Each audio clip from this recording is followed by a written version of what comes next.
mesmo, vamos lá. Agora aparece? Agora apareceu. Pronto. Apareceu. Beleza. Então, vamos lá.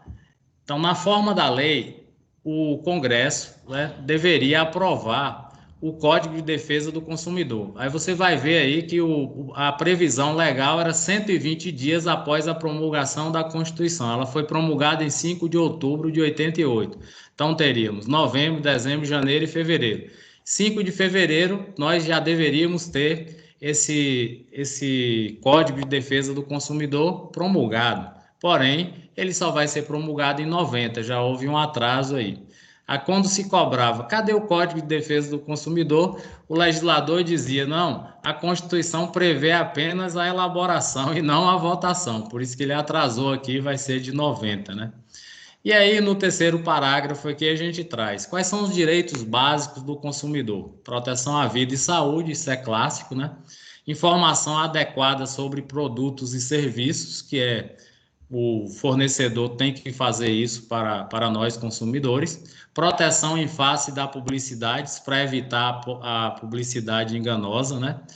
Condenação da prática de cláusulas abusivas, que a gente chama de cláusulas leoninas, tá? E prevenção e reparação de danos sofridos, entre outros. Então, o código é maravilhoso desse ponto aí de proteção do consumidor. Bem, no terceiro parágrafo, no plano processual, o que ele traz de inovação? É a inversão do ônus da prova. O que é isso?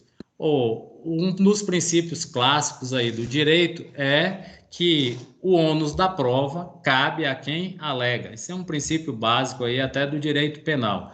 Então, eu acuso Osni de determinada infração. Eu tenho que provar. Se eu não provar, se for um crime, eu acuso de um crime, vai ser o quê? Calúnia, né? Ele aí é que vai me processar por calúnia. Enfim, então o ônus da prova cabe a quem alega. No caso do direito do consumidor, se o consumidor, como parte hipossuficiente, como parte mais frágil, não conseguir provar o dano, a perda, o juiz pode inverter o ônus da prova. Como é que ele vai inverter o ônus da prova? Ele vai dizer o seguinte, ó, você, fornecedor, por ser a parte mais forte, né, a parte hipersuficiente, é quem vai ter que demonstrar que você não causou dano a Sérgio como consumidor. Exemplo, eu compro um carro e aí começo a rodar. Com 30 dias ele apresenta um defeito, eu vou até a concessionária e reclamo. O mecânico dá um jeitinho, eu volto a rodar, ele apresenta o mesmo defeito, torno voltar lá e fica nessa repetição sempre. Claro está que eu vou ter todas as vezes que o carro apresentar o mesmo defeito, hoje eu faço uma foto, se precisar ser guinchado eu farei isso, para demonstrar perante o juiz que realmente eu tive prejuízo, que o carro não está funcionando. Aí levei o caso a juízo, e aí o dono da concessionária, o seu preposto, vai lá e diz, não, mas toda vez ele leva o carro, sai funcionando. Aí o que acontece? O que o juiz pode fazer? Ele pode pedir, por exemplo, o lote, aquele lote de veículos similares ao meu, que a concessionária providencie junto à montadora, para provar se há outros casos similares ao meu, e aí para que ele decida. Então, o que foi o ônus da prova? Eu, parte hipossuficiente, não consegui provar que o carro estava me causando dores de cabeça. Então, quem teve que provar que não é a montadora. E se ela não provar, ela não conseguir dizer, olha, num lote de 100 mil carros, digamos, nenhum apresentou o mesmo defeito. Aí é uma atenuante para ela, mas se tiver 2 ou 3, aí o juiz provavelmente vai decidir ao meu favor. Então, inverter o ônus da prova é isso. A parte hipossuficiente não consegue provar, a parte hipersuficiente é que vai ter que provar que não causou dano, tá? Que não causou dano. Uma outra possibilidade aqui é a desconsideração da personalidade jurídica. O que é isso? Veja bem, você tem uma empresa, o capital social dela é 50 mil reais. E aí você é uma empresa de prestação de serviço. E aí você se compromete na comunidade a fazer serviços aí da ordem de 300 mil e não entrega esse serviço, né? Não cumpre os prazos, causando prejuízo aos seus clientes. O que acontece? Então, se todos os clientes processarem essa empresa por perdas e danos materiais e mesmo danos morais, 50 mil não vai dar conta de suprir o dano de 300. Então, o que o juiz pode fazer? Com base no artigo 133 do Código de Processo Civil, que vai ser usado aqui como analogia também no Código de Defesa do Consumidor, ele pode afastar a pessoa jurídica do polo passivo e incluir você como sócio, sua esposa, se for sua sócia, mas como comunhão universal de bens, ela pode entrar aí como legitimidade aí para fazer parte do polo passivo, ou seja, as pessoas podem cobrar de você no plano pessoal aquilo que você está devendo, né? A sua pessoa jurídica não comporta e aí o seu patrimônio físico de pessoa física vai ser afetado. Claro está que no Brasil você tem o instituto aí usar o laranja, né? Botar empresas em nome de laranja. Só que o que acontece? Se for uma causa muito grande e o advogado das partes for um advogado bom, ele pode aí pedir uma cadeia regressiva. O nome dessa ação é ação pauliana, né? Que ela é um instituto do direito romano que ele vai fazer uma cadeia regressiva até encontrar lá atrás onde você transferiu um bem, né? Onde você transferiu um bem já avisando esse tipo de conduta. Claro está que se for antes da constituição da pessoa jurídica, aí você está isento. Mas se for depois da constituição da pessoa jurídica, e principalmente depois desses contratos que você celebrou, aí o magistrado ele pode fazer alguma coisa aí, pode avançar nesse, tentar anular esse tipo de transação que você fez visando a fraude contra credores, né?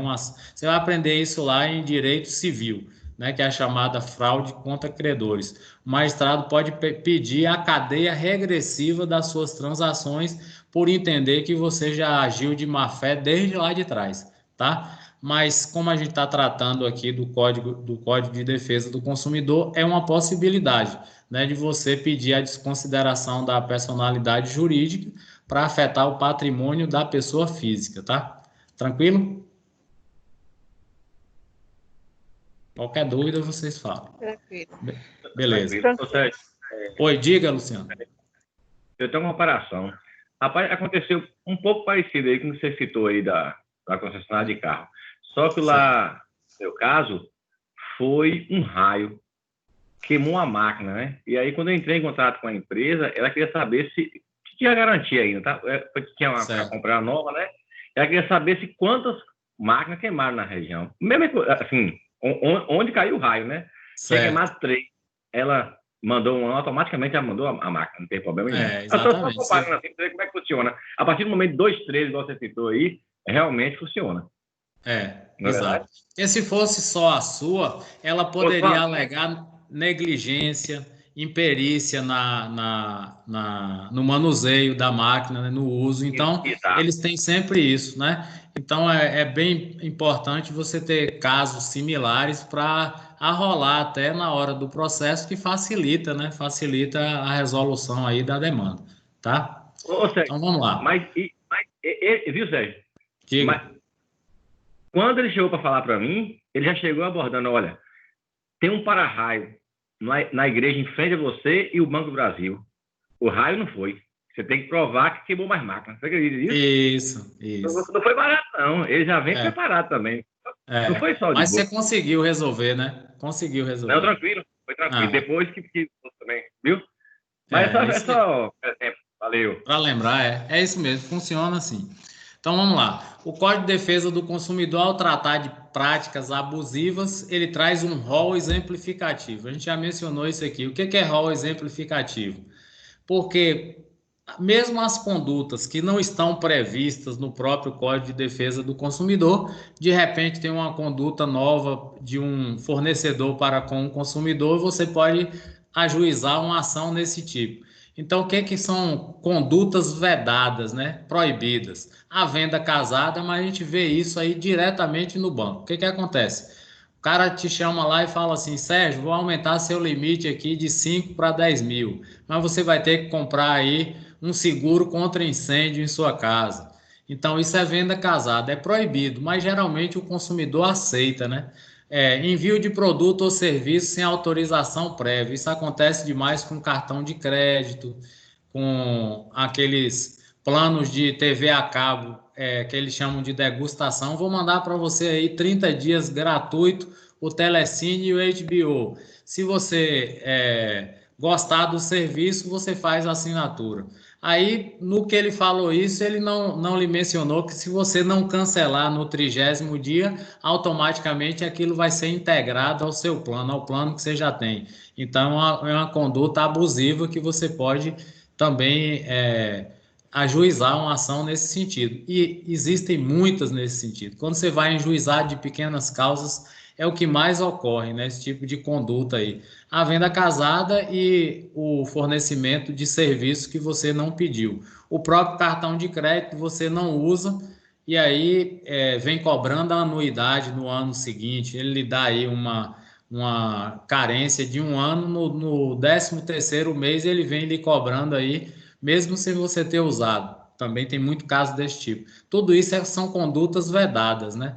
E o 42, veda-se a exposição ao ridículo na cobrança de dívidas, que é aquela história de você não poder ser cobrado no trabalho, nem na escola, em uma série de lugares que você frequenta, por conta da exposição ao ridículo, aí dá o chamado dano moral, né? O que mais também acontece muito. Tudo isso o Código de Defesa do Consumidor protege. Bem, tratamento dado às cláusulas abusivas, elas são nulas de pleno direito. Veja bem, o que é uma cláusula nula de pleno direito? Exemplo, arbitragem compulsória. Gente, o Código de Defesa do Consumidor, ele trouxe aí, juntamente com o Código de Processo Civil, também vai consagrar isso, que é de 2015, mas desde o Código de Defesa do Consumidor, que ele vai dizer o seguinte, olha, se houver uma arbitragem compulsória, ou seja, obrigatória, essa cláusula é nula de pleno direito. Exemplo, na minha relação entre mim e o Bradesco, por exemplo, ele hipersuficiente, eu hipossuficiente. Então, eu tenho lá uma dívida grande e, em vez de me cobrar judicialmente, ele me convida, né, para uma negociação e traz um árbitro a essa negociação, porque a arbitragem ela é reconhecida em lei. E aí ele, tipo assim, me obriga a ouvir o que o árbitro tem a dizer e o que ele vai decidir nessa causa entre mim e o banco. Então, essa é uma cláusula nula de pleno direito, ela não vale, porque ela foi imposta por alguém com mais poder do que o consumidor, tá? Então, a arbitragem nesse caso. A arbitragem lá no Código de Processo Civil, ela diz o quê? Que todos devem ser iguais, nós devemos ter paridade de armas. Então, eu devo concordar, você deve concordar, e o que o árbitro decidir, nós vamos acatar. Nós vamos falar disso lá na frente, da arbitragem e da mediação. Então, a arbitragem compulsória, obrigatória, ela é nula, não vale, tá? Beleza? No caso do inversão do ônus da prova de maneira contrária ao consumidor, isso não pode acontecer. Então, do mesmo jeito que há para o fornecedor, para o consumidor, o fornecedor não pode alegar. Ele não pode chegar em juízo e dizer assim, se você não provar, eu não pago. Entendeu? Ele não pode usar essa argumentação, né? Valer-se da própria torpeza. Ele não pode usar essa argumentação. Ele vai ter que exigir que eu prove, tá certo? E se o magistrado mandar inverter o ônus da prova, é ele que vai ter que provar que não causou o dano. Então, isso não vale para o consumidor. O consumidor é parte hipossuficiente. Para o fornecedor, sim. Para o empresário, sim. Para o consumidor, não. Tá? A inversão do ônus da prova não se aplica ao consumidor. Ele não tem que provar nada. Ele não vai perder nada. Ele vai deixar de ganhar. Tá? Bem... Os contrato de adesão, gente, são esses contratos que eu mencionei aqui de TV a cabo, seguro de casa, essas coisas são chamados de contrato de adesão. Aí ele diz lá, devem ser redigidos de maneira clara, inteligível e utilizando fonte de tamanho adequado para leitura e compreensão. Que fonte é essa? fonte 12, tá? Geralmente a Arial ou Times, tá? Arial ou Times, geralmente. O STJ, ele pacificou que se você assinar um contrato, tá? Em que a letra seja de 10 até de 11, depois você pode reclamar, você pode dar uma de João sem braço e dizer que assinou sem entender, tá? Então ele considera que o contrato inteligível, redigido de maneira clara, é fonte tamanho 12, tá certo? Fonte tamanho 12. Até isso tem nos contratos de adesão. Todo contrato deve ser assim, deve ser claro. Claro está que na propaganda tem sempre aquela partezinha lá que quase ninguém lê, né? Mas no contrato, não. O contrato deve estar especificado. E aí a gente Então, sempre contratos brinca. de banco todos podem ser reclamados, porque Pode contrato ser de banco reclamado. é letra miudinha, né? Ninguém merece. Exatamente, Eu acho que exatamente. tem Todos. 8 aqui, quanto mais 12. Isso. Todos são passíveis de reclamação. Por que que a gente não reclama? Geralmente o consumidor não reclama. Por nós sermos partes e hipossuficientes na relação, quando a gente parte para a instituição bancária, a gente já vai argolado, né? Já vai com medo. E aí tudo que o agente financeiro nos empurra, a gente acaba aceitando. Por isso que a gente não questiona. Mas assim, o contrato ele tem que ser redigido de maneira clara. E a gente sempre brinca, todo e qualquer contrato, se você for ler na sua inteireza, você acaba não assinando, porque os contratos geralmente são redigidos para proteger quem? Para proteger o hipersuficiente, o empresário, o banco, o locador, né? Geralmente é assim. Mas, enfim, só que aí tem aquelas regras, né? O princípio da boa-fé, né? Que a gente deve sempre observar, mas vocês sabem que se assim fosse, nós não teríamos um Código de Defesa do Consumidor, nem um juizado de pequenas causas, que é a Lei 9.099, que é o que mais tem, né? De gente desrespeitando a lei, né? E aqui nós vamos mostrar no próximo slide justamente sobre as instituições financeiras, que são useiras e vezeiras aí em romper contratos. Súmula 297 do STJ. O Código de Defesa do Consumidor é aplicável às instituições financeiras. Referência CDC, artigo 3º, parágrafo 2º. Vou explicar isso. Veja bem, quando o código foi publicado em 90, vocês viram aí, Lei 8078 de 90, o que mais acontecia era o que Daniela falou aí. Todo mundo estava reclamando de bancos, principalmente bancos, né? Banco, quando a gente fala em instituições financeiras, é banco, corretora, corretora de seguro, corretora de valores imobiliários, que lida com ações, em geral, toda instituição financeira, dando problema para o consumidor, porque os contratos geralmente eram draconianos, como a gente fala, com cláusulas leoninas. E aí, o que aconteceu? Os tribunais, os juízes e mesmo os tribunais começaram a bater pesado. Quase todas as ações movidas contra instituições financeiras, elas acabavam perdendo. Por quê? Os juízes e os próprios tribunais, eles usavam o Código de Defesa do Consumidor. E aí, o que as financeiras fizeram? Eles moveram uma ação, tá? Aqui está uma ementa, eu vou explicar detalhadamente para vocês entenderem.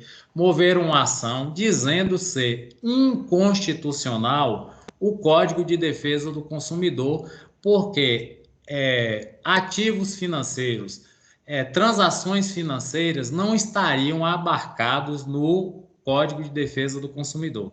Então, eles moveram essa ação. O que é um ADIM? Aqui está ADI, mas pode ser ADIM ou ADI. Ação direta de inconstitucionalidade é quando alguém, os legitimados, eu vou explicar isso também para vocês entenderem, eles batem à porta do judiciário, no caso aqui é o STF, que é o guardião da Constituição, para alegar inconstitucionalidade de uma lei, toda ela, um parágrafo, um artigo ou mesmo uma linha dessa lei. Então, o que foi que as instituições financeiras alegaram? Que o Código de Defesa do Consumidor, ele não abarcava o Código de Defesa do Consumidor não protegia o consumidor de transações financeiras. E aí, o que aconteceu? Todos os juízes davam decisões contrárias a essa pretensão das instituições financeiras. Então, elas vão mover uma ação direta de inconstitucionalidade, vão direto para o Supremo reclamar desse tratamento que eles vinham tendo no judiciário. E o que o Supremo vai fazer? Vai dizer o quê? Que essa ação direta de inconstitucionalidade, ela não deve prosperar, que a aplicação do Código de Defesa do Consumidor, ela é verdadeira, ela tem fundamentação legal. Então, vou explicar para vocês. A ementa aqui, gente, é um resumo daquilo que foi decidido. Então, essa decisão, esse ministro Carlos Veloso, ele já até se aposentou, o Eros Grau também já se aposentou. Então, o que é uma ação direta de inconstitucionalidade? Ela está prevista no artigo 102 da Constituição e ela tem os legitimados. Lá no 102 vocês vão ver, são 9 legitimados para mover esse tipo de ação. Nós, pessoas físicas, não podemos fazê-lo. Quem pode fazer é uma associação, tá? Uma associação que pode nos representar. Digamos que a Associação Nacional dos Professores ou a Associação Nacional dos Alunos, a UNE, vai entrar com uma ação para proteger o aluno, tá? Ela pode, desde quando ela tenha mais de 1 ano de funcionamento e tenha pertinência temática. O que é pertinência temática? Aquele assunto que ela vai abordar perante o STF nessa ADIM, tá? Tenha algo a ver com a sua existência. Então, uma associação de defesa do meio ambiente não pode recorrer ao STF pedindo, por exemplo, que reduza as mensalidades de vocês, alunos do ensino superior, por conta da pandemia, porque não existe pertinência temática. Essa associação, ela trata do meio ambiente, mas uma associação de pais de alunos poderia fazê-lo, questionar perante o STF a ilegalidade de um ato que esteja previsto em uma lei. Entenderam aí? Então, o que aconteceu aqui? As instituições financeiras, elas foram ao STF reclamar que transação financeira não era um bem, que não poderia ser enquadrado como um bem, como no Código de Defesa do Consumidor. E aí, o parágrafo 3º, eu vou lá e volto aqui, tá? Nessa parte. O que o parágrafo 3º vai dizer com relação ao que é o artigo 3º, parágrafo 2º, desculpa. Parágrafo 2º, serviço é qualquer atividade fornecida no mercado de consumo mediante remuneração, inclusive as de natureza bancária, financeira, de crédito e securitária, seguros, salvo as decorrências das relações de caráter trabalhista. Pronto, ponto. Então, a Lei 8078, que é o Código de Defesa do Consumidor, que passou por todo o processo legislativo e foi aprovada, o Supremo disse o que aqui? Que ela não é inconstitucional. Então, a pretensão das associações financeiras foi improvida, tá certo? Então, todo e qualquer magistrado, ele pode aplicar o Código de Defesa do Consumidor nas relações entre cliente e banco, tá certo? Porque isso está previsto aqui no artigo 3º, parágrafo 2º do Código de Defesa do Consumidor, tá certo? Então, então ele vai dizer aqui, na ementa, Código de Defesa do Consumidor, artigo 5º, é onde houve a previsão dele, nós já vimos lá, inciso 32. Artigo 70, inciso 5º, da Constituição também. Sujeição delas ao Código de Defesa do Consumidor. Então, elas estão sujeitas, sim. Excluídas de sua abrangência a definição do custo das operações ativas e a remuneração das operações passivas praticadas na exploração, na intermediação de dinheiro. Bem, o que é isso? Ele tem o direito de aplicar o juro no produto que ele empresta. O produto dele é o dinheiro, tá? Mas ele não pode negar que essa é uma relação consumerista, tá certo? É uma relação consumerista. Quando você vai ao banco tomar um empréstimo, fazer qualquer transação financeira, você é o consumidor e ele é o fornecedor. Isso ficou pacificado. Então, essa ação aqui, ela foi improvida, né? Então, o Supremo disse, não, a lei é constitucional e se rege pelo CDC toda e qualquer transação financeira. Então, os juízes que decidiram assim, contrário às instituições financeiras, eles estão agindo de forma correta. E toda ação direta de inconstitucionalidade, gente, isso aqui a gente vai ver lá em constitucional, ela é erga omnes, ou seja, afeta a todos nós. Então, a partir daqui, ó, quando o Supremo publicou essa ementa, todos os juízes vão decidir nesse sentido aí. Nenhum vai dizer o seguinte, olha, eu não vou aplicar o Código de Defesa do Consumidor nessa relação consumerista aqui. Se ele fizer isso, aí você vai fazer um recurso direto ao Supremo dizendo que ele descumpriu uma súmula. E aí o Supremo vai anular essa decisão dele, tá? Essas decisões aqui, elas vinculam os juízes, tá certo? Elas vinculam os juízes. Então, são decisões erga omnes. Isso aqui é o que eu falei para vocês na aula passada de ações abstratas do controle de constitucionalidade. Nas ações abstratas, todos nós somos afetados, tá certo? Nas ações concretas, só a parte que está envolvida,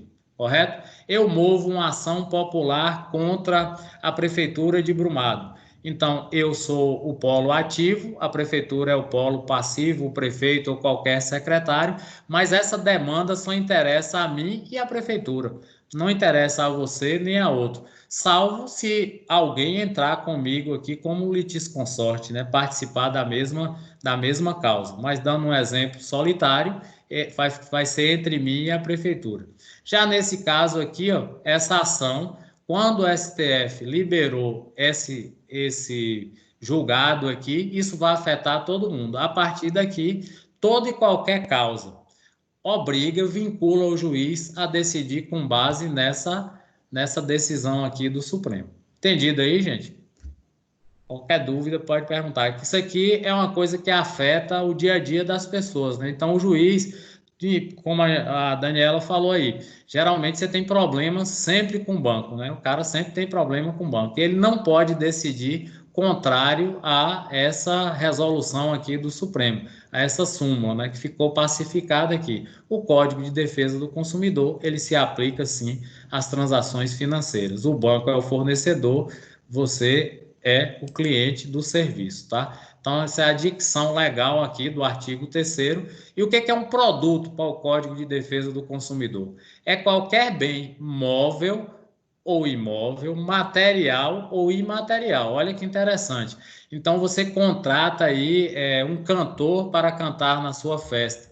Isso aqui é o quê? É um bem imaterial. Você contratou o serviço dele, mas é produto. Isso pode ser regido pelo CDC, né? Pode ser regido pelo CDC, tá? Então, é qualquer bem móvel ou imóvel, material ou imaterial, um bem intangível, né? Você compra o serviço, é uma relação consumerista, tá? Ele é o fornecedor do serviço, você é o cliente, é o tomador do serviço. Então, vale também para o bem imaterial. Por isso que o cantor que ele fura aí, ele tem que pagar, né? Tem que, na cláusula contratual, você bota lá, se ele chegar atrasado, você paga uma multa de tanto, ele paga uma multa de tanto, enfim. Vocês já sabem que o contrato é redigido dessa forma. E o fornecedor, quem é ele? É toda e qualquer pessoa física ou jurídica, pública ou privada, nacional ou estrangeira, bem como os entes despersonalizados, que desenvolvem atividade de produção, montagem, enfim. Tendo um consumidor, a contrapartida é o fornecedor. Então, todo mundo entra aqui, ó. Não é só pessoa jurídica que é fornecedor, pessoa física também é. Tá certo? Quando vocês forem estudar o Código de Defesa do Consumidor, Direito do Consumidor, você vai aprofundar mais, vai ter situações que o fornecedor também é consumidor, mas isso é mais para frente para a gente não confundir, tá? Então, sigamos. Qualquer dúvida, pergunta, tá?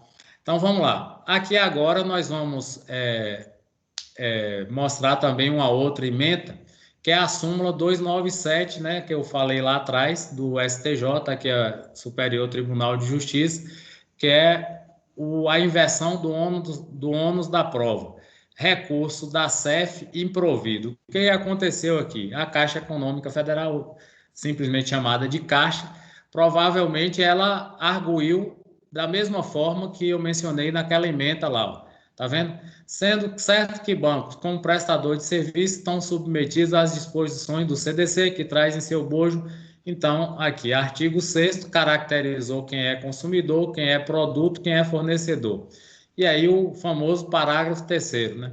Nesse sentido, não pode o banco olvidar, que é esquecer de sua obrigação, sustentando para tanto que é ônus do recorrente, no caso, o consumidor, apresentar as provas do seu alegado direito, quando estas promanam, ou seja, se originam da instituição financeira, a qual cabe o dever de manter arquivados os contratos, tá vendo? Os dados da conta do cliente e fornecer extratos a este quando solicitado. Então, aqui provavelmente um cliente reclamou de uma cobrança indevida, de algo que ele estava sentindo lesado e o banco usou daquele velho expediente. Eu não tenho mais como provar, eu não tenho mais nos meus arquivos. Não, você é obrigado a apresentar sim. Foi aqui, ó, a própria súmula que deu origem. Então, na atual fase da informatização bancária, em que se investe no atendimento eficiente, na celeridade das transações e programas de segurança, em especial na atividade de microfilmagem, não pode o banco se excusar sobre o argumento que perdeu o contrato firmado com seu cliente, recurso improvido. Então, o que aconteceu aqui? A Caixa recorreu de uma reclamatória de um cliente e aí disse, não posso pagar isso aí porque não posso fornecer o extrato porque eu não tenho mais. Não, essa é uma obrigação sua fornecer, tá? Porque não há que se falar em plena era da digitalização que você não tem, e realmente ela tem. Então, afasta-se aqui, aplica-se aqui o ônus da prova. Olha aqui o que ele falou na súmula, né? Então, traz em seu bojo a chamada inversão do ônus da prova, que visa facilitar a defesa dos direitos do consumidor. Então, é você que vai ter que apresentar os extratos. Se ele falou que ele tinha esse recurso lá, ou que ele foi prejudicado, o que quer que seja que o cidadão tenha reclamado, a Caixa foi obrigada a apresentar. Tentou dar uma de João sem braço e não apresentar, recorreu, mas bateu no STJ, tá vendo? Bateu lá em cima. Então, o STJ deu recurso da CEF improvido. Ela vai ter que se virar para pagar ao cidadão. Então, você vê quanto mais hipersuficiente o cliente, ele pode protelar, né, postergar, procrastinar uma ação até o final, para cansar o consumidor. Aí cansa o advogado dele vai e propõe acordo, né? Ele vai ter um direito a um valor expressivo, ele acaba celebrando um acordo prejudicial a ele, mas entenda bem isso aqui. É aplicável, o Código de Defesa do Consumidor é aplicável às instituições financeiras. Tá? Uma outra aqui. Ação revisional de contrato com repetição de indébito, aplicação do CDC aos bancos de cooperativas. Brumado tinha, né? Tem uma cooperativa aí, é a mesma coisa, trata banco. Inversão do ônus da prova, preclusão, limitação de juros. Vou explicar tudo isso aqui, tá? Então, ação revisional do contrato. O que esse cidadão reclamou aí? Ele pagou a mais, né? Ele pagou a mais, alguma coisa que ele entendeu, ele pagou a mais. Então, ele pediu uma revisão do contrato com repetição de indébito. Essa expressão repetição de indébito é muito simples, é você requerer o que pagou a mais, né? Então, nossa profissão é assim, cheio de eufemismo, né? Repetir o indébito paguei R$500 a mais, eu quero de volta. Repetição do indébito é isso, tá? Então, você está pedindo de volta o que pagou a mais. Beleza. Aplicação do CDC aos bancos de cooperativas de crédito. Aqui tinha Credib, agora tem uma outra ali. Inversão do ônus da prova. Então, o que acontece? O consumidor, como parte hipossuficiente, transferiu para a empresa demonstrar em juízo que ele não pagou a maior. Então, essa ação, ela precluiu, vou explicar o que é isso, e limitação de juros. O que aconteceu aqui, pela leitura dessa ementa? Então, o que aconteceu? A cooperativa cobrou juros abusivos do cliente, cobrou juros abusivos, e ele pagou. Aí alguém deve ter comentado, ele foi atrás e falou, olha, celebrei esse contrato e Sérgio celebrou um no mesmo dia, ele pagou juros de 3% ao mês, vocês me cobraram 6%, e eu paguei o contrato todinho aqui, 36 meses, eu quero de volta. Aí o gerente vai dar, não sei o quê, não. Aí eu vou recorrer à justiça. Recorri, e aí o que aconteceu? A cooperativa, né, o banco, tentou negar o pagamento, tentou negar. E aí o que acontece? O juiz mandou inverter o ônus da prova. Traga lá os contratos celebrados no mesmo mês, no mesmo dia. Ela, pronto. O juiz pediu. Ela não apresentou esses contratos e recorreu. Quando ela recorreu, ela incorreu em preclusão. Por que eu botei aí o asterisco para explicar a vocês? Gente, no direito nós temos vários institutos aí, vocês já devem ter ouvido falar.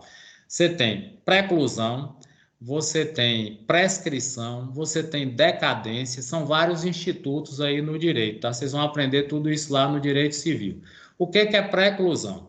Preclusão é o seguinte, é um fator processual que você tem que se manifestar no processo no momento em que você foi solicitado, tá? Isso não decide a questão, não decide, pode prejudicar você, não decide a questão, mas quando ocorre a preclusão, você não pode mais se manifestar no processo com relação àquela prova, por exemplo. Então, vamos lá dizer o seguinte, olha, vamos dar esse exemplo, aproveitar o exemplo aqui. A Caixa foi instada pelo magistrado para apresentar o contrato naquele momento ali, tá? Apresente o contrato, então, porque o juiz mandou inverter o ônus da prova. Apresente o contrato que você não cobrou juros abusivos que estavam previstos conforme o cliente reclamou aqui, o reclamante.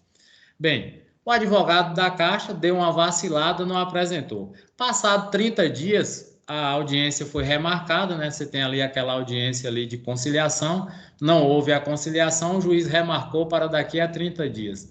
Aí chega lá o advogado da Caixa apresentando o contrato, não pode mais, precluiu, porque ele tinha que apresentar ali em audiência, o juiz pediu ali, tá certo? Então apresente aí agora, eu vou lhe dar, porque você vai ter que ir munido de documentos, correto? Então o juiz pediu ali, porque há celeridade nesse tipo de processo, CDC, geralmente aqui são contratos menores do que 40 salários mínimos, e mesmo se for federal maior, o advogado ele deve estar munido da documentação, afinal ele vai fazer uma contestação. E se for uma contestação oral visando economia processual, agilidade do processo, ele tem que levar. Então ele não levou. Esse direito dele de apresentar precluiu. Então, isso é que é preclusão.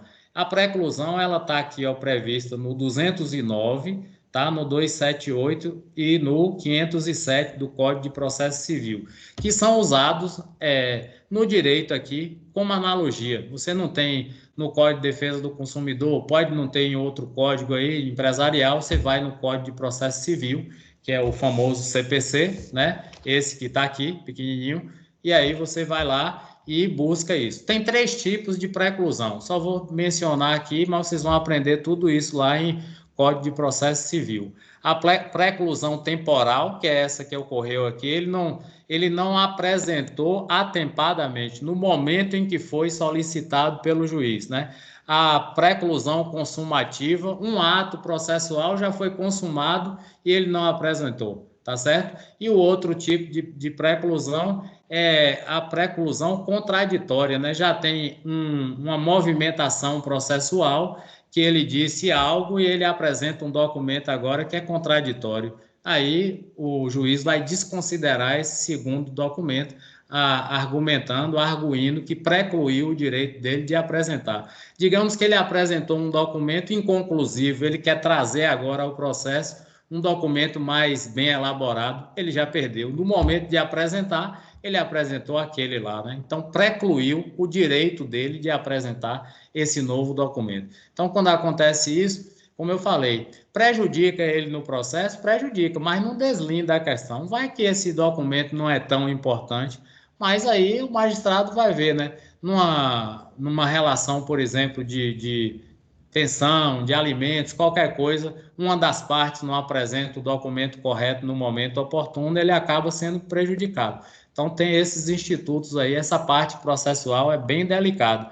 Por isso que vocês veem as pessoas reclamando, eu entrei com a ação, João entrou com a mesma, Paulo entrou com a mesma, eu perdi, Paulo ganhou e João também ganhou. Por quê? São essas coisas que acontecem dentro do processo, né? O processo, ele realmente é um processo, né? Quando você fala processo, ele pode se arrastar aí, a gente já falou. O processo, ele pode durar aí anos, né? Quanto maior é a capacidade financeira das partes de brigar, de demandar em juízo, mas o processo se arrasta, você tem pedido de documento, e quanto mais é intrincada a questão, mais ela vai demorando mesmo para resolver, né? Então é por aí. Então a pré-clusão é justamente isso aí, gente. A previsão legal está aqui. É quando você perde o direito de falar no processo naquele momento, né? A pré-clusão é a falta, a ausência de manifestação processual no momento oportuno. A previsão legal dela está aí. Entenderam aí? Alguma dúvida quanto a isso? Entendi. Pode ficar tranquilo. Pode ficar tranquilo que eu não vou botar isso na prova, não, que isso é matéria de processo civil, viu, gente? Isso aqui é dor de cabeça para o advogado. O cara que dorme aí já foi. Então, vamos lá. O outro código, a gente está falando dos códigos que apareceram depois da Constituição, é a famosa lei do inquilinato. Essa aqui é uma lei que veio para regular a relação geralmente entre locador e locatário, né, que é a principal objeto dela. Então, a lei do inquilinato, como vocês estão vendo aqui no primeiro parágrafo, ela foi de grande relevância para aparar as arestas entre inquilinos, entre locadores e locatários. Ela procura proteger bastante o locatário, que é a parte hipossuficiente, mas também faculta ao credor, ao locador, o direito de despejar aquela pessoa que não paga, né, não paga o aluguel.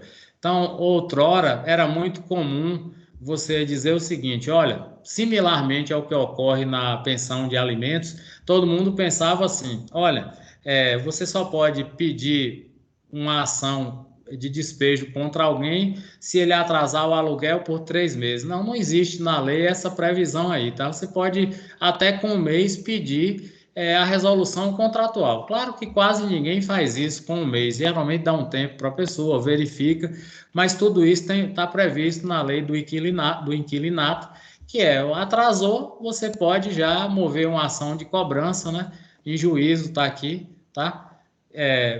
Geralmente as pessoas deixam passar um tempo, mas a jurisprudência atual, você está 3 meses atrasado, o locador já pode até mover uma ação, tentar, né? E aí você tem, a depender das causas, do valor das causas, você vai resolver isso aqui no juizado de pequenas causas e pode aplicar aí o direito do consumidor, por analogia, é bem simples isso. Então, veio para facilitar essa relação entre locadores e locatários, né? Claro que quando se trata de locações mais, tipo locação de máquinas, coisas mais sofisticadas, contratos grandes, aí vai para outra esfera, mas pequenas causas geralmente vai resolver aqui no juizado, que é a lei 9.099, que é aquela que a gente sempre fala, que o valor se limita a 40 salários mínimos, né? Você tem o juizado, é esse, 40 salários mínimos, hoje está em torno de 40 mil reais.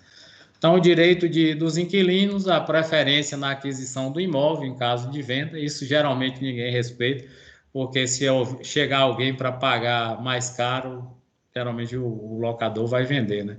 Direito a indenizar, isso aqui é interessante, você trata também lá em processo em direito civil. Gente, quando você muda para uma casa, né? Você mudou, eu aluguei uma casa de Osni, e aí eu fiz benfeitorias necessárias, né? A casa precisava de lâmpadas. O locatário anterior retirou as lâmpadas. Eu fui e coloquei lá 12 lâmpadas, né? Coloquei lâmpada de LED, lâmpadas boas. E mostrei a Osni, eu coloquei essas lâmpadas aqui. No momento que eu vou sair, Osni fala, olha, você não tem direito de retirar essas lâmpadas. Eu falo, tenho, a lei me garante. Onde é que eu vou me espelhar? No direito civil, né? Código Civil, que me garante que as benfeitorias necessárias eu tenho direito. Olha aqui, independentemente de autorização. Você tem 3 tipos de benfeitoria quando você entra numa propriedade. A necessária, que é essa que eu dei o exemplo, você não ia morar numa casa sem iluminação, tá? As úteis e as voluptuárias. As úteis você pode tirar se autorizado for. Por exemplo, você tem lá, a casa tem um portão de madeira que está meio deteriorado, mas funciona. Aí eu digo aos dias, eu quero trocar esse portão por um portão mais leve aqui de ferro, esses portões aí de zarcão, né, pintado de zarcão. Você autoriza? Aí ele fala, não, Sérgio, sem problema, pode colocar. Então, essa é uma benfeitoria útil, eu posso tirar, tá certo? Então, vou sair, eu falo, vou retirar o portão, vou retirar as lâmpadas.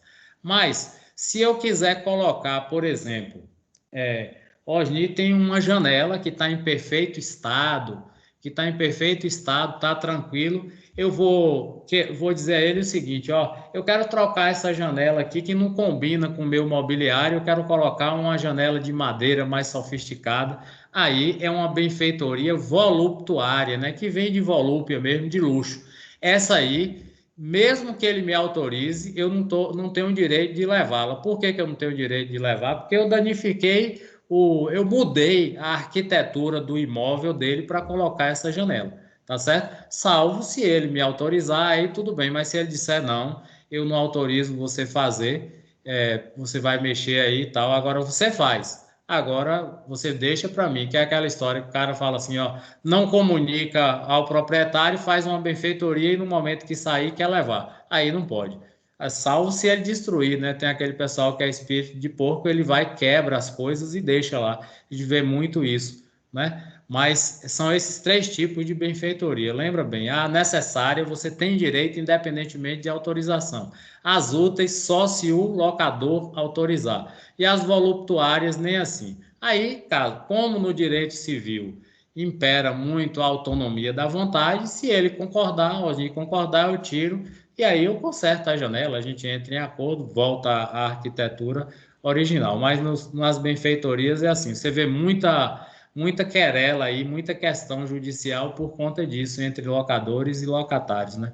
Tem gente que o locador fala, o imóvel está com problema, você arruma aí, mas eu não abato no aluguel. Aí já tem outros casos que abate, você entra em acordo, né? Porque o que vale ali é a autonomia da vontade. É mais comum a pessoa fazer a reforma e depois realmente descontar no aluguel, abater no aluguel. Mas tem essa previsão aqui que está lá no direito civil, tá? Então, agora é a famosa lei de responsabilidade fiscal que dá dor de cabeça aí para os prefeitos, governadores e mesmo o presidente da República, né? Ela é de 2000, foi publicada aí no governo do Fernando Henrique.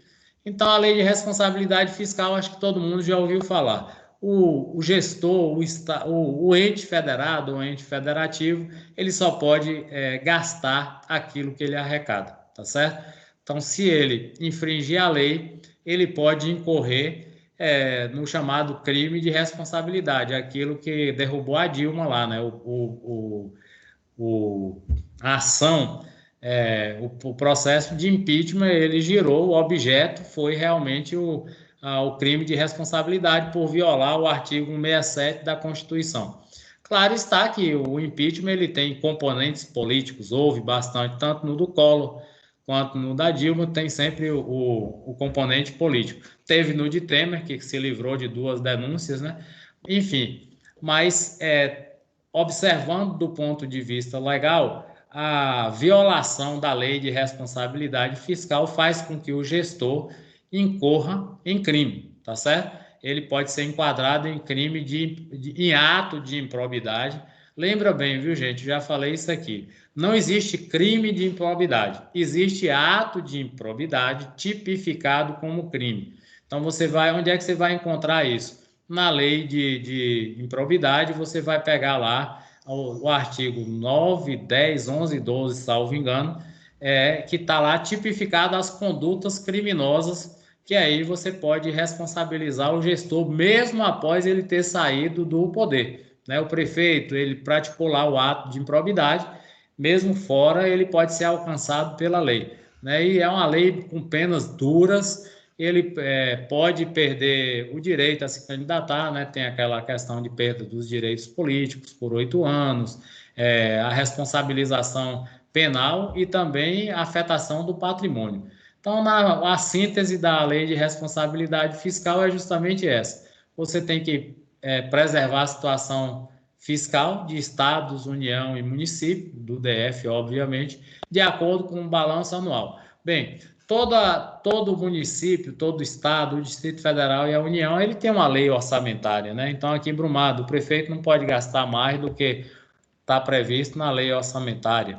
A União também não pode. A União, ela é travada aí por várias leis, né? A lei orçamentária anual, que a gente chama de LOA, ela limita os gastos do executivo. Então, ele só pode, hoje, por exemplo, você vê o presidente reclamar aí, no início do ano, a polêmica era essa, né? Que o Congresso estava impedindo de gastar ali parte do orçamento, que a gente chama de orçamento discricionário. O que é isso? A maioria dos recursos do erário, da União, dos estados e municípios, são recursos carimbados, né? O que é recurso carimbado? Por exemplo, na Câmara Municipal de Brumado, né? Aí vai uma noção aí de direito eleitoral e política. Aí as pessoas reclamam, por exemplo, aqui tem 13 vereadores. Quando os vereadores eles falam assim, vamos aumentar para 15, para 16, se houver previsão na Constituição, que é ela que faz a previsão legal, de acordo ao número de eleitores, muita gente fala, vai entrar mais 2 ladrões para roubar nosso dinheiro. Não é bem assim, gente, porque aquela quantia, né, que vai para a Câmara, independentemente do número de vereadores, ela vai ser a mesma em valor, em percentual. Então, se o município ele vai apropriar ali para a Câmara 5% do orçamento, pode ter 10, pode ter 11, pode ter 13, pode ter 15 vereadores, vai ser 5% do orçamento. Eles aí é que vão enquadrar, né, o valor dos salários deles dentro daquela verba que o município vai destinar para a própria Câmara. Então, não vai impactar o orçamento. E está tudo previsto ali em lei. Então, o que um ganha, o outro ganha. O que pode acontecer é ter que diminuir o número de assessores, porque aumentar o número de assessores e diminuir o salário, o subsídio deles, né? Do próprio vereador e do próprio assessor. Mas a verba ali é em percentual, tá? Então, aqui no parágrafo 2, a gente observa, o financiamento tem que estar previsto numa fonte, né? O gestor deve sempre respeitar as questões relativas ao final de mandato. E essa lei ela veio justamente para evitar que os gestores públicos eles fizessem uma prática que era muito corriqueira no Brasil, que é aquela história, né? As pessoas falam assim, o prefeito X ele está guardando o dinheiro para gastar no final do mandato. Gente, isso é quase impossível. O que ele pode é postergar um pagamento, alguma coisa, mas ele não pode guardar o dinheiro porque tudo no município, tudo no estado e tudo na União tem previsão legal. Isso é uma lenda urbana. O que ele pode fazer é o seguinte, bom, eu tenho aqui até outubro para gastar determinada verba, então, visando aqui a memória do eleitor que é curta, eu não vou gastá-la em julho, eu deixo para gastar em setembro. Isso pode ocorrer. Agora, deixar para o último ano de mandato, isso não acontece. O que pode acontecer, ele concentrar os gastos no último ano de mandato, até você pode aí representá-lo. Você tem ação popular para fazer isso, a própria Câmara tem instrumentos para fazê-lo, até porque em determinado período do ano, agora mesmo, você não pode fazer determinado tipo de obra, porque ela vai ser caracterizada como obra eleitoreira. Porque se for mantida a programação, né, da Justiça Eleitoral para as eleições no mês de outubro, o prefeito, os prefeitos, ele já tem limitação de gasto aí. Então, o secretário que quer se candidatar, ele vai ter que se desincompatibilizar do cargo. Tudo isso funciona, mas como a lenda urbana permanece, as pessoas vão comentando, isso é mais fofoca de bar. Não acontece assim. Não acontece assim. Então, tudo tem limitação legal. O que o gestor pode fazer é ele dar uma retardadazinha em 1 mês, 2 meses, mas fazer isso. Já imaginou um prefeito guardar dinheiro do primeiro ano de mandato para gastar no último, visando a eleição? Isso é inconcebível, não existe, né? Mas na lenda urbana prevalece, porque ele tem um orçamento a cumprir anualmente. Todos os entes têm, a União, os estados, o município e o Distrito Federal, tá certo? Então, o aumento de gastos, como eu falei, né? E aqui observando o que aconteceu, porque antes era assim, antes de 2000, você tinha, além do cara fazer isso de forma discricionária é ao bel prazer dele, ele poderia fazer o seguinte, se endividar, porque não havia uma limitação legal antes da lei de responsabilidade fiscal, sair como bonitão na foto, também não tinha o Instituto da Reeleição, né? Ele vai ter depois. Sair bonito na foto, fulano foi o melhor prefeito de tal cidade e deixou uma bomba para o que entrou. Aí o que entrava, ele organizava as finanças, passava ali 1 ano, 2 anos botando a casa em ordem, já tinha que entregar o mandato. E quem voltava? O sabichão que deixou a bomba lá para esse prefeito. Então a lei de responsabilidade fiscal, ela visou também isso no plano político, coibir esse tipo de abuso, né, do cara deixar dívidas, uma administração deixar dívidas para a outra pagar. Pode acontecer isso? Pode. Agora, se houver uma previsão legal, que é o famoso restos a pagar, né? Tendo previsão e tendo previsão de receita, alguém pode deixar, mas aí a Câmara de Vereadores ela vai ter que dar o ciente, enfim, a lei tem que ter, tudo tem que ter previsão. Então, essa ideia de que o cara economiza 3 anos para gastar no último não existe, tá? Então, entre as normas criadas pela Lei de Responsabilidade Fiscal, agora você vai ver aqui um absurdo, que é furada, tá? É uma lei letra morta. A União só pode gastar até 50% da receita líquida corrente com gasto de pessoal. É assim? Não. Vocês veem aí que a Previdência teve uma reforma no ano passado porque estourou o orçamento. Então, já furou aqui a Lei de Responsabilidade Fiscal, que não vale só para os gestores. Você tem que ter também, por analogia, a aplicação, uma lei de responsabilidade geral. Tem estado aí que está quebrado, Rio de Janeiro, Minas Gerais, Rio Grande do Norte, a folha de salário entre ativos e inativos consome praticamente toda a receita. Então, o estado não tem quase nada para manobrar, para aplicar em obras, né? Só mesmo aquelas verbas carimbadas. O caso da Previdência, vocês viram, ensejou a reforma por conta disso, né?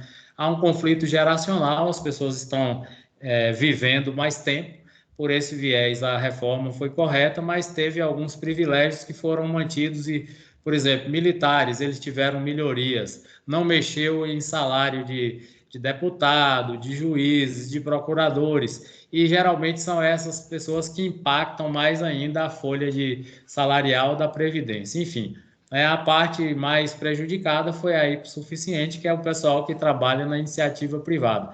Então, esses tiveram problemas. Enfim, só pode gastar isso. Mas uma outra ressalva, se a despesa chegar a 95%, no caso aqui, de 60%, né? 6 vezes 9, 54. Se ele chegou ali no teto dos 60%, ele não pode mais dar vantagem, não pode criar cargo, não pode pagar hora extra. Mas o que acontece? Eles criam e não tem jeito. Vocês viram agora para aprovar o chamado orçamento de guerra. Foi uma confusão no Congresso e os próprios prefeitos e mesmo os governadores não moveram uma palha para dizer assim, os deputados que querem barrar isso, o próprio governo que tentava está correto. Acabou tirando só o item de aumento salarial, mas criar despesa, concessão de vantagem, aí foi abrindo a torneira, né? Pode conceder para agentes de saúde, o que eu acho legítimo, afinal eles estão lidando com uma situação atípica, né? A pandemia, o agente de saúde eu acho corretíssimo. Quem está lidando diretamente, pode ser os agentes de segurança, também é correto. Mas não há que falar em pessoas alheias à própria ação aí. E acaba que os governantes, tanto prefeitos como governadores, vão acabar estourando essa parte aí, vai acabar concedendo, criando novos cargos, né? Porque sempre eles fazem isso, principalmente em prefeituras, porque é ano eleitoral e caso tivesse que criar, isso já foi criado, porque você já tem, a partir de abril agora, você já tem a limitação, né? Não pode mais criar, né? Porque já começa a entrar em vigor os prazos da Justiça Eleitoral. Enfim, ela foi uma lei bacana, muito bem redigida com esse objetivo aí. Mas, como nós sabemos, o Brasil do jeitinho sempre consegue dar uma furada nesse teto aí. Por fim, o famoso Código Civil, vem ele aí, né? A Lei 10.406, que regula praticamente nossa vida. Então, o Código Civil, ele vai trazer aí, com o princípio da própria Constituição, previsão da função social da propriedade, ela não é absoluta mais, né? Diferentemente lá do Código Napoleônico, ela não é absoluta. É aquilo que a gente sempre fala. Eu compro uma propriedade, não posso fazer dela o que eu quero. Moro numa área residencial, não posso colocar um bordel, não posso colocar um paredão de som todas as noites atrapalhando o sossego dos moradores. Tudo isso tem limitação. O reclamante aí pode ir lá no Código Civil e ver lá onde tem a previsão legal que essa propriedade ela não é absoluta, eu tenho que respeitar meu vizinho, né? Sobre as obrigações, a gente já mencionou aqui, trazer o princípio da boa-fé objetiva. Toda transação entre mim e um fornecedor deve imperar a boa-fé. Eu não posso nunca pensar que ele está me lesando, nem ele achar que eu sou bobo e querer me lesar. Então, a gente tem sempre que observar o princípio da boa-fé. E aqui o dever de probidade, lealdade e ética nos negócios jurídicos em geral. Para vocês, futuros advogados, tem que fazer o quê? Contrato, né? O cara quer lhe contratar, eu cobro um salário mínimo, tá certo, vou lhe dar 300 aqui, não. Faça o contrato, senão quando você resolver o litígio, o problema para ele, ele vira as costas e não te paga. Tem que fazer um contrato, celebrando tudo, qual é o processo, que tipo de ação que você vai mover, tudo tem que estar expresso no contrato, tá?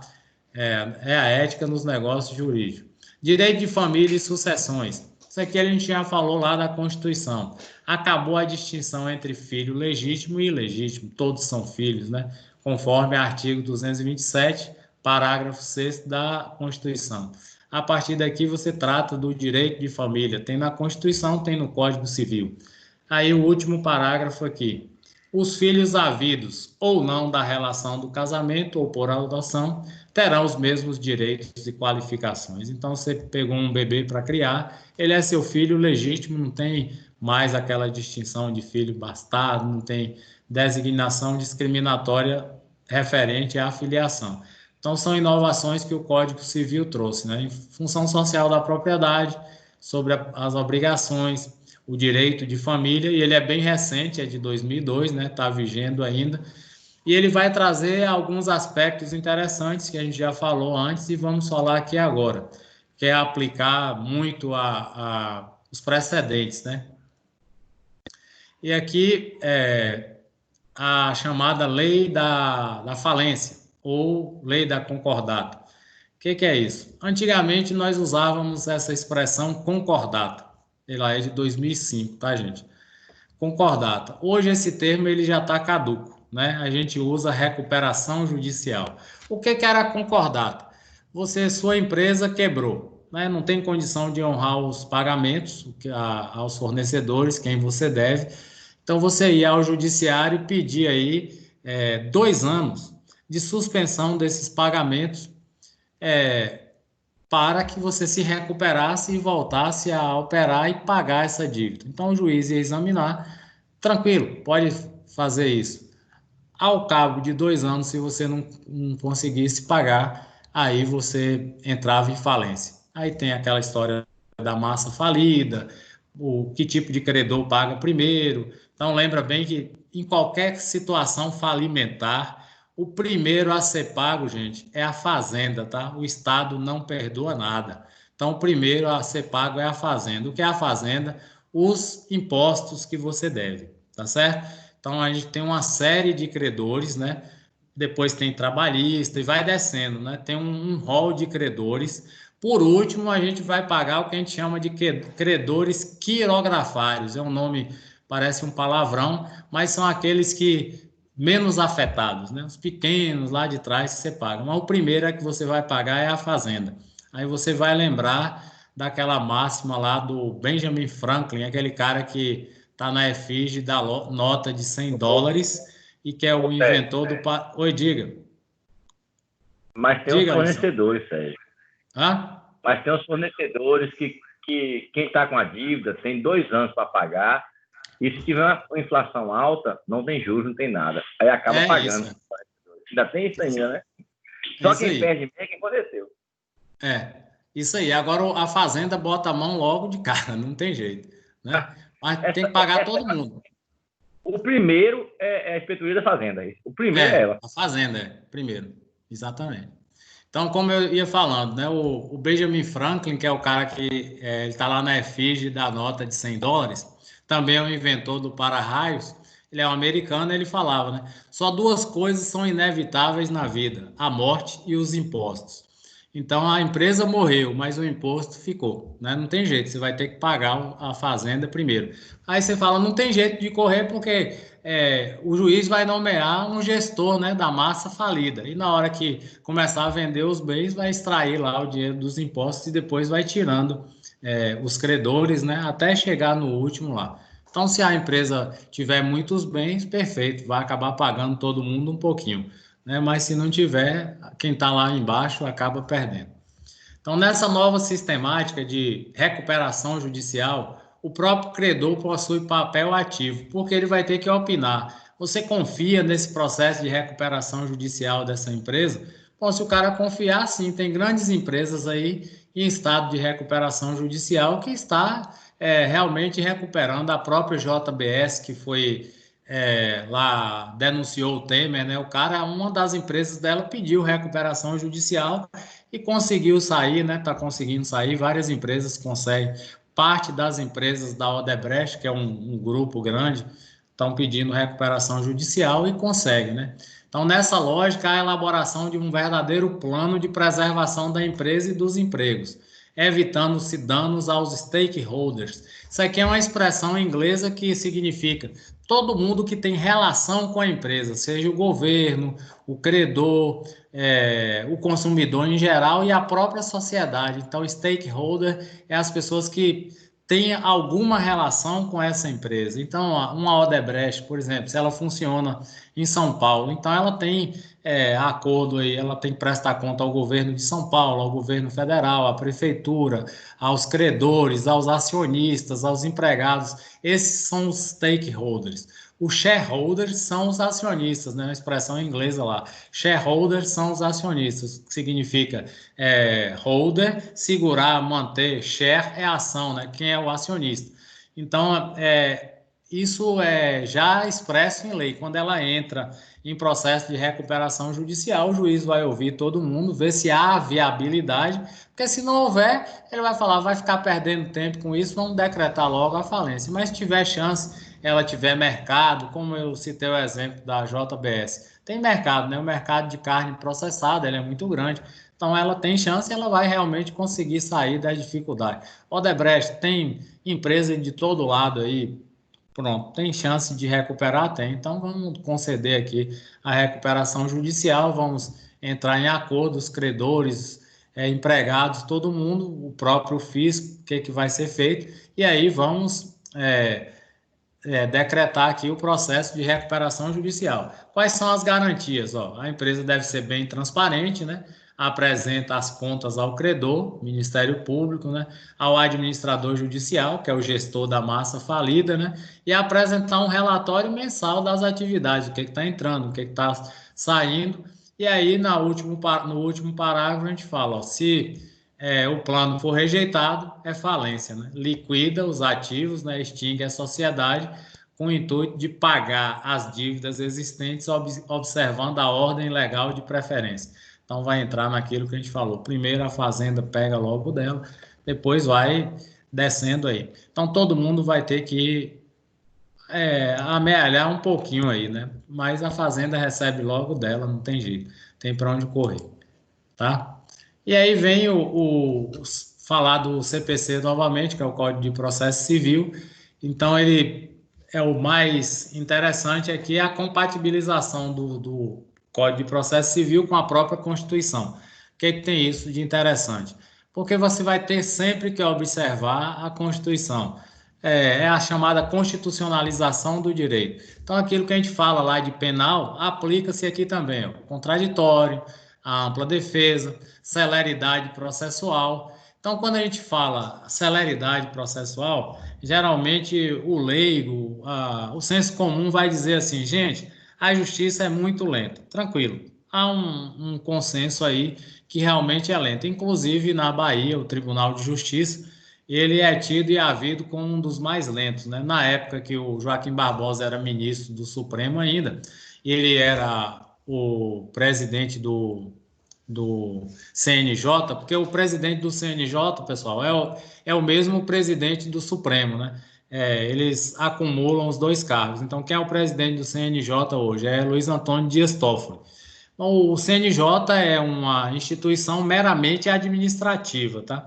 É administrativa. Então, o que acontece? O CNJ, ele acompanha os processos, você pode recorrer lá, as entidades podem, mas ele não vai sair punindo o juiz, prendendo o juiz. Ele pode aplicar sanções administrativas. Então, quando o Joaquim Barbosa era o presidente, ele apontou o dedo, falou, poxa, a Bahia é um caso absurdo, é o tribunal mais lento. E realmente era o mais lento. Agora a gente está sabendo por que ele é o mais lento, né? Havia um antro de corrupção lá dentro, né? Os caras, desembargadores, né? Vendendo sentença e tá ainda subjúdice, tem 3 afastados, juízes afastados, porque é já um caso assim notório, né? Que tinha problemas e era um dos mais lentos. Depois deu uma acelerada, mas enfim. Então, quando se diz que a justiça é lenta, é nesse sentido. Agora, tenha sempre cuidado. Se cair uma questão aberta para você responder com relação à morosidade da justiça, a lei diz o seguinte, que o processo ele deve ter uma razoável duração, tá? Essa expressão razoável duração do processo não significa que ele deve ser, apresentou a causa, no outro dia o juiz decide. Também não significa que o juiz vai levar 5, 6 anos, 10 anos para decidir. Não. A razoável duração do processo, os atos processuais, eles devem seguir uma regra. Então, há processos, como eu mencionei aqui, que ele pode demorar aí anos. Realmente demora anos. Eu falei aqui da Odebrecht, tem um processo entre os sócios, né, a família Odebrecht mesmo e a família Gradim, que vem rolando tem um tempão. Antes da crise aí da Lava Jato, os Odebrecht queriam pagar para a família Gradim 3 bilhões de reais. Um trocadinho, né? 3 bilhões de reais. E a família Gradim não aceitou, por acharem que tem mais direitos, né? E esse processo está rolando até hoje aí, ó. É muito tempo. Uma fortuna dessa envolvida, até o juiz da vara de fazenda tem medo de dar uma decisão num processo desse, né? Eles vão empurrando aí. Enfim, então o que é a razoável duração do processo? Todos os atos processuais devem ser cumpridos e, como eu falei, pode acontecer de processo ser julgado rapidamente em rito sumário, mas pode demorar. Então a razoável duração do processo é que todos os atores do processo eles se manifestem. E aí, há casos de demora, mas quando se diz assim, se você fosse responder aí uma questão, o cara botou lá, o juiz fulano de tal, cumprindo os atos processuais, tal, aí perguntou lá o que você acha com base na lei, você mete lá, eu acho que o magistrado, ele errou, ele demorou, você já errou a questão. Eu tive um aluno aí, acho que foi até aí na Pitágoras mesmo, que teve uma resposta lá de constitucional, ele meteu a opinião pessoal sobre algo que ele tinha que falar da lei, ele tinha dado a lei, ele meteu a opinião pessoal. Falei, eu vou considerar aqui só uma parte, questão valer 500, vou lhe dar 100 pelo seu, você desenvolveu bem, mas não é bem isso aí não, cara. Você foi por um lado, é só opinião não vale, o que vale é o que está na lei. Então o cara vai dizer sempre, não, a justiça é morosa, não. A razoável duração do processo ele está previsto no Código de Processo Civil. Resumindo isso que eu falei, o juiz ele deve deixar os atores se manifestarem no processo. E aí ele vai decidir. Se demorar, se o processo demandar demora, que demore, mas que saia uma decisão justa, né? Que seja feita a justiça. Então, olha aqui, ó.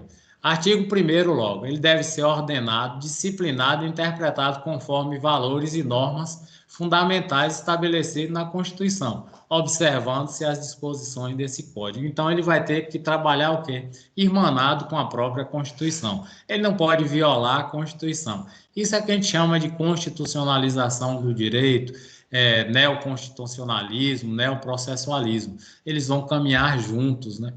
E aí, olha elas aí, a conciliação e a mediação, né? Como é que acontece isso? Antes de vocês entrarem, eu até mencionei nas aulas presenciais, nós tivemos aí, a gente vai promover isso, é de bom tom que façamos isso, porque é bom casar teoria com prática, né? Aqui em Brumado tem o Sejusc, que é um órgão criado aí no juizado de pequenas causas para facilitar o deslinde de questões mais simples, né? Então, você tem um conciliador, tem mediador, e o que está previsto no artigo 66 do CPC é isso aqui mesmo, ó. Independência, imparcialidade, autonomia da vontade, confidencialidade, oralidade, informalidade e da decisão informada.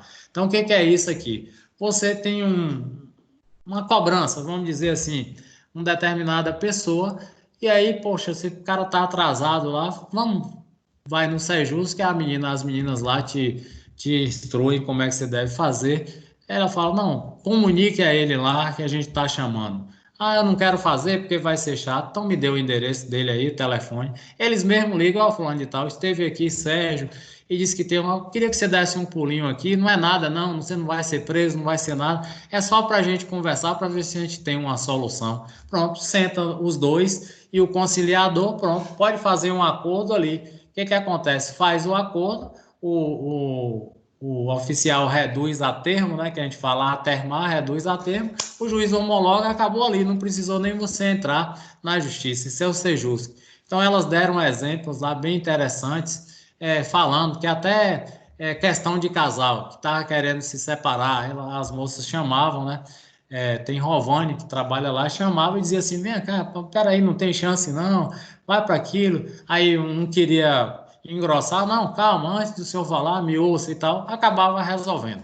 Enfim, é para isso mesmo. Então, a conciliação e mediação, trouxe aqui no CPC, e o que é que se prega aqui nos seus parágrafos? Confidencialidade, não pode sair de lá, né? Elas não vão citar nome de quem está, as pessoas às vezes têm medo de... A pessoa entra no fórum, já acha que, poxa, vão pensar aqui que eu estou condenado. Não é isso. É chegar ali e resolver, né? Sigilo, tem um conciliador e mediador, o juiz, claro, dá todo o suporte para que eles atuem assim, né? Técnicas negociais visando resolver a questão, né?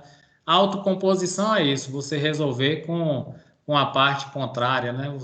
É a autonomia da vontade que vai valer. Então, antes de ajuizar uma questão, resolva antes, né? São regidas conforme a autonomia dos interessados, em que diz no respeito às regras procedimentais. Você pode acertar com a pessoa que, olha, no âmbito da justiça do trabalho tem muito isso, mas eu não aconselho porque as juízas daqui, elas exigem um certo rigor processual. Então, é muito comum o cara acertar aí com a empregada doméstica, ou mesmo funcionário, e falar, ó, o contador calculou aqui suas verbas rescisórias em R$ 5.000, tá? Eu quero acertar com você 4.000, 4 de mil, você aceita? O cara fala, tô precisando, aceito, 4, beleza. Então, vamos lá homologar. Aí, o que ele faz? Ele chega lá e redige um contrato meia boca, né? Manda o advogado redigir um contrato, o cara fala, estamos justos e contratados, e leva lá 4.000, acertou por 4.000, vai lá para a juíza homologar. Opa, ela não homologa. Ela vai querer que você especifique todas as verbas rescisórias. 4.000? Quanto é de FGTS? Quanto é de 13º? Quanto é de férias? Faça essa discriminação dessas verbas aí para que eu possa homologar. Aí o advogado, obviamente, quem atua lá sabe que ele deve fazer, e aí quando ela recepciona aquilo ali, ela vai olhar. Então, ela olha aquilo ali e vai perguntar várias vezes a parte hipossuficiente, que é o trabalhador. O senhor aceita mesmo essa proposta de 4 mil? O senhor aceita mesmo? Sim. O senhor está recebendo aqui X de FGTS. O senhor trabalhou lá há tantos anos. O senhor está consciente que você tem direito a mais, mas mesmo assim o senhor aceita? Sim. Então, faz pergunta de cada item, né? Cada item. Ele concordando, aí ela vai e homologa. Se ele vacilar, ela fala assim, não, pense direito e volta depois. Muita gente confunde a justiça do trabalho. O que acontece lá? Na justiça, seja penal, civil, qualquer que seja, o juiz geralmente ele olha, lê bastante o processo.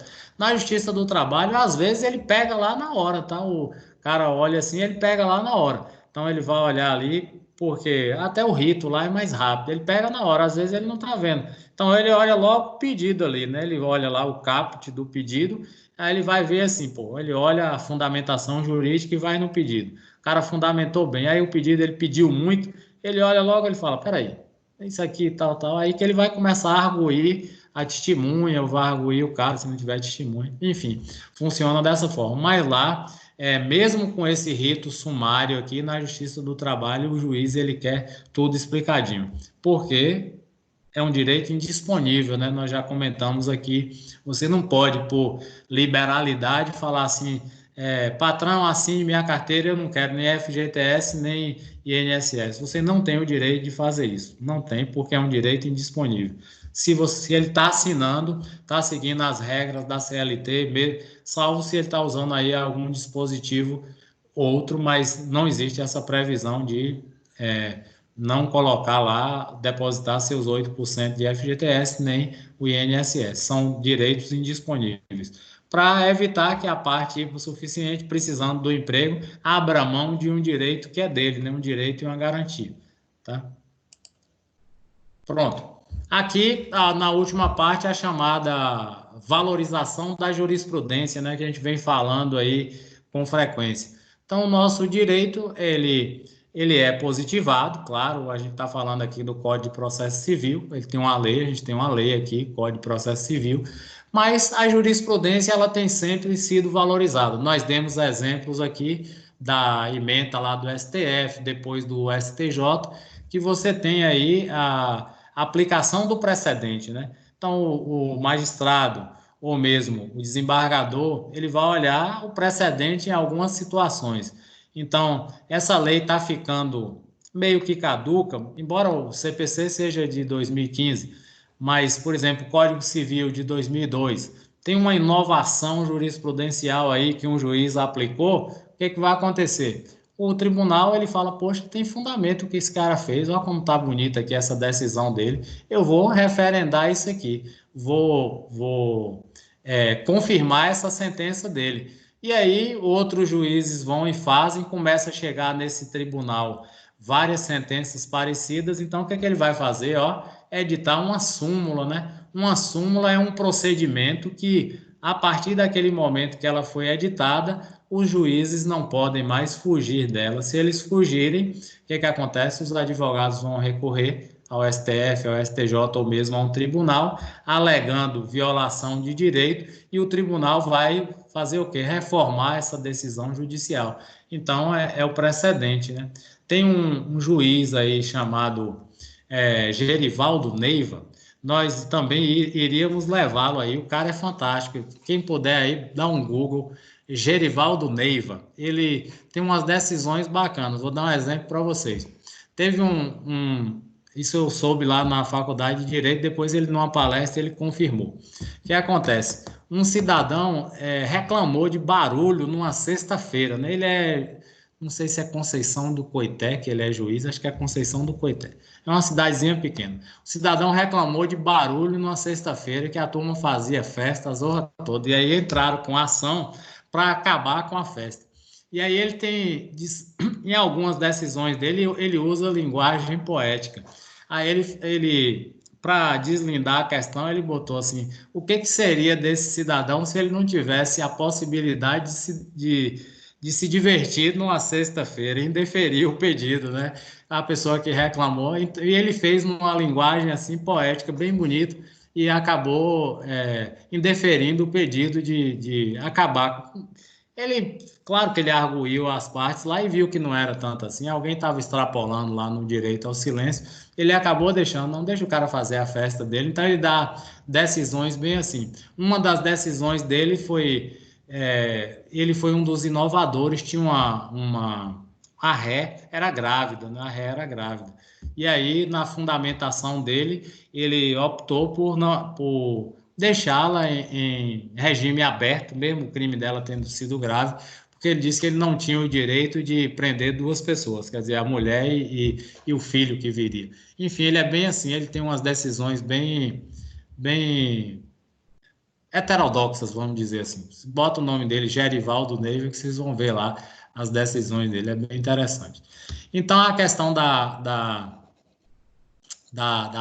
jurisprudência que eu falava para vocês funciona dessa forma. Então, aqui, ó, fundamento em suma. Tribunal, acórdão proferido em sede de recursos repetitivos, vou explicar isso, ou com base em entendimento decorrente de incidente de resolução de demandas repetitivas. O que é isso? É aquilo que eu acabei de falar. Você tem aí, em várias partes do Brasil, vamos falar da Justiça Federal. Porto Alegre, Rio de Janeiro, Salvador, vários tribunais regionais, decisões distintas de vários juízes sobre uma determinada causa. Puxa, isso complica, né? Causa insegurança jurídica. Então, o que acontece? O STJ, que é o órgão máximo da Justiça Federal, antes do STF, o STF, em tese, ele cuidaria apenas de questões constitucionais, ele vai falar, peraí, nós vamos ter que uniformizar os procedimentos. Observe essa súmula 297 que eu mencionei com relação às instituições financeiras. Ela foi objeto desse tipo de questão. Um juiz aplicava o CDC nas questões financeiras, o outro não aplicava. O STJ foi e falou, peraí, vamos fazer uma súmula. A partir de agora, o que vai acontecer? Nenhum juiz pode decidir diferente dessa súmula 297. O que ela diz lá, que a gente olhou? Ela vai dizer o seguinte, toda instituição financeira, ela tem que ser regida pelo CDC, né? Aqui, aí, a súmula, inversão do ônus da prova, recurso improvido, aplicação do CDC aos bancos. Então, a súmula 297, ela diz isso, que o banco, ele presta um serviço, o serviço dele, a mercadoria dele é o dinheiro que ele empresta, é o seguro que ele faz, então ele não pode se olvidar disso aí, ele tem que assumir, tá? Então, o recurso repetitivo é isso, o incidente de resolução de demandas repetitivas. É a mesma coisa, às vezes no próprio tribunal, por exemplo, o STJ, ele tem 33 ministros, ele tem turmas, né? Ele tem 4 turmas, são 4 vezes 8, 32. Por que não? O 33º é o presidente, ele não entra. Então, nessas 4 turmas, uma turma, ela pode entender diferente da outra determinada demanda. Então, digamos que nesse caso aí das instituições financeiras, antes da promulgação da súmula 297, a turma 1 entendesse que a instituição financeira não integra o Código de Defesa do Consumidor. E a turma 2, sim. Então, o próprio tribunal vai reunir e falar o que a gente chama, e usar de um argumento que a gente chama de uniformização de jurisprudência. Então, ela vai uniformizar. De que forma? Olha, turma 1 está decidindo assim, turma 2 está decidindo assado. Vamos uniformizar, vamos fazer uma súmula única. A partir de agora, vocês vão decidir de acordo com a 297. Pronto, acabou a confusão. Todo mundo vai decidir assim. Isso também ocorre no STF. O STF ele tem várias súmulas, né? E as súmulas vinculantes, tem súmulas singela e súmula vinculante. A singela, às vezes, o juiz descumpre, que os juízes são topetudos, eles descumprem, o cara reclama, o STF manda mudar, mas a vinculante o juiz não pode mudar, porque se ele mudar, o seu advogado ele vai recorrer logo, né? A gente chama de recurso ordinário constitucional, ROC, a sigla dele, vai lá para o STF, e aí eles adoram quando chega isso, que eles despacham logo, só para falar para o juiz, aqui quem manda sou eu, né? Gilmar Mendes mesmo fala, vocês lembram lá das demandas lá que o Sérgio Moro Chegou um momento que o STF estava indeferindo tudo. E ultimamente tem indeferido, né? A Lava Jato está em fase terminal, porque a galera está metendo bronca aí, desconsiderando quase tudo. Enfim, é dessa forma que funciona a justiça, né? Quem está em cima manda, quem está embaixo obedece. A Diga. jurisprudência ela pode ser negada? O juiz pode não querer aceitar? Ele pode não querer aceitar, pode. Mas é nesse. Veja bem, desculpa, ele pode não aplicar a jurisprudência, mas aí você recorre, tá? Então, o STF ele tem dois tipos de súmula, tá? A gente vai ver isso lá em direito constitucional. Uma que a gente chama que é súmula singela, que é a súmula simples, né? E tem a súmula vinculante. Quem tiver uma Constituição, você pode ir lá no fundo, tem assim, súmulas vinculantes. A súmula vinculante, ela vincula o juiz, significa os magistrados do Brasil inteiro. Ele não pode decidir diferentemente dessa súmula, dessa jurisprudência. Se ele decidir, ele for topo e tudo, quiser decidir de provocação, o que vai acontecer? Se o advogado da parte, ele vai recorrer, acho que é o artigo 109 que tem o ROC, né? Recurso Ordinário Constitucional. Ao invés de passar por aqueles trâmites que nós falamos, que recorre ao Tribunal A, depois ao Tribunal B, até chegar no STF, ele recorre direto, né? Se ele violar uma súmula, ao invés dele recorrer, ele ficar pedindo embargo de declaração, embargos infringentes em tribunal, ele recorre direto, só tem uma instância, ele vai direto para o STF e demonstra lá que o juiz violou a súmula. Então, eles adoram quando chega isso, porque os processos são eletrônicos. Cai logo aí o assessor, né, o Aspone, pega logo e leva para o ministro. O ministro relatou que é sorteado. Aí mostra aqui, ó, Marco Aurélio, aqui, ó, o juiz lá de Vitória da Conquista fez isso aqui, olha isso aqui é absurdo. Ele fala, peraí, papá, já está redigido, já leva pronto, aí ele só faz assinar e joga no sistema, pronto. Cassou a ordem do juiz, né? Mas poder fazer, pode. O que vai acontecer com o juiz? Nada. Vai ter punição para ele? Não. Claro que ele fez o quê na hora que ele deu a decisão? Ele fundamentou, né? Você vai aprender também lá em processo civil a livre conhecimento motivado. O juiz ele toma decisão assim, livre conhecimento motivado. O que é livre? Ele é livre para tomar decisão. O conhecimento, ele examinou a prova. E o motivo, qual é o motivo que ele viu? A prova deu a ele o direito de agir assim. Ninguém age no escuro, né? Quando você fala assim, pô, aquele juiz fez essa besteira aí. Ele não agiu no escuro, o juiz não é burro. Então, e a gente usa uma expressão latina lá, romana, iuria novit curia. O juiz conhece o direito, né? Alguns conhecem menos que outros, mas ele sabe, ele não deu uma decisão no escuro, ele deu já sabendo da repercussão. Se você não recorreu, como a gente fala, quedou-se inerte, aí a decisão está dada, já era, você perdeu a causa, entendeu? Porque você tem prazo para recorrer. Então, mesmo que ele fundamente, mesmo que ele esteja bem fundamentada, ela pode ser negada na instância superior. Pode, exatamente. Mesmo que ele fundamente bem. Porque se ele contrariou uma súmula que já é vinculante, aí nega. Há casos assim.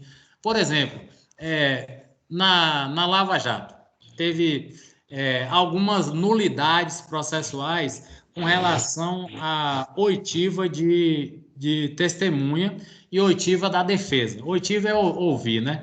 Então, no processo penal, Vinícius já deve ter falado isso para vocês, a vítima, o réu, fala por último, né? A defesa fala por último. Então, se você inverter essa ordem processual, mesmo que não haja prejuízo para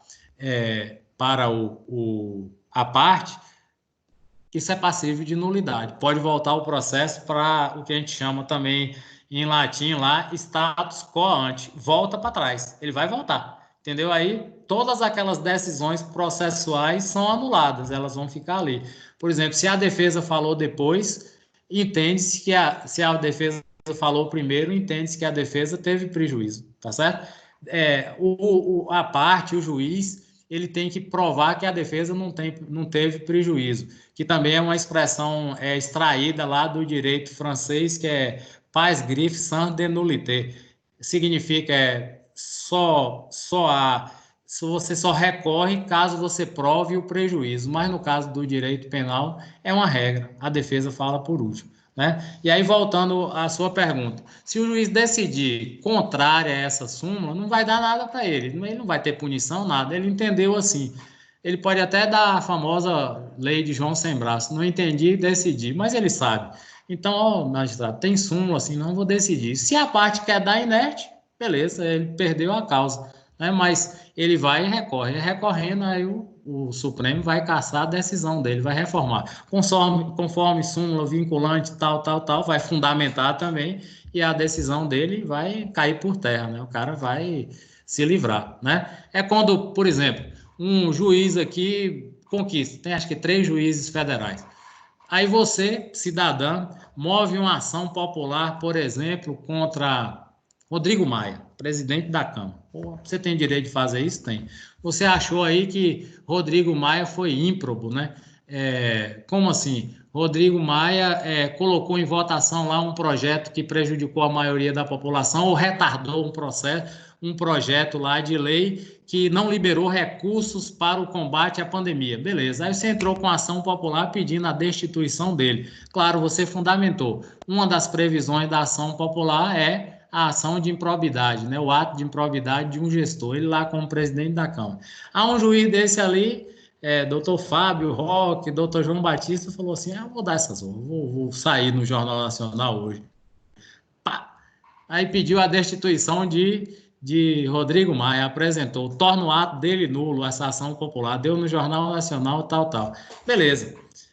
É passível de você fazer isso? O juiz pode conceder? Pode, tranquilo.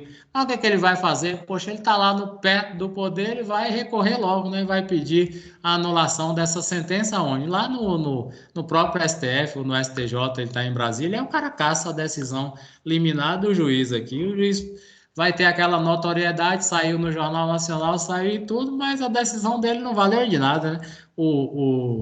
O magistrado lá de cima, o relator do processo, seja no STF, no STJ, pode dizer assim, não havia fundamentação, ele não vai dizer para o magistrado, poxa, você foi petulante tentar tirar um cara dessa magnitude, não está em sua alçada. Não, ele vai dizer o seguinte, olha, não há cabimento, não houve fundamentação jurídica para determinada decisão, e aí caça sua decisão e Rodrigo Maia continua no cargo. Porque eles usam essa linguagem cifrada, né? Aproveitando, falar para vocês aqui, ó. Não sei se eu comentei nessa turma, eu sei que no terceiro eu comentei. A OAB, ela moveu aí uma DPF, aquela ação do controle de constitucionalidade abstrato que eu falei para vocês, contra o Ministério da Educação, porque autorizou 22 novos cursos de direito no período da pandemia, nesse período que nós estamos vivendo. Detalhe, os 22 cursos, eles são presenciais. E aí, um dos argumentos, só foi um, da OAB, né, foi que como é que você cria curso presencial num momento de pandemia se as escolas estão fechadas? Então, o curso não é presencial, o curso é AD. Foi das argumentações da OAB. Beleza. Então, o relator foi Lewandowski, Ricardo Lewandowski. E ele negou. Ele disse o seguinte, a DPF não é a ação adequada para esse tipo de problema. Você deve manejar a alta ação. Ele também não fala qual é. Essa não é a ação adequada e negou. Então, essa DPF é enorme, 32 páginas. E aí foi negada. E os cursos, a depender disso, se tiver aluno e tal, eles vão ser criados. Entendeu? Então funciona assim. Ele não diz, você fez, sei o que, ele vai usar a linguagem jurídica. Esse tipo de ação é inadequada para esse tipo de problema. E aí manda bala lá. Manda quem pode, obedece quem tem juízo. É assim que eles fazem. Tranquilo? Dúvidas?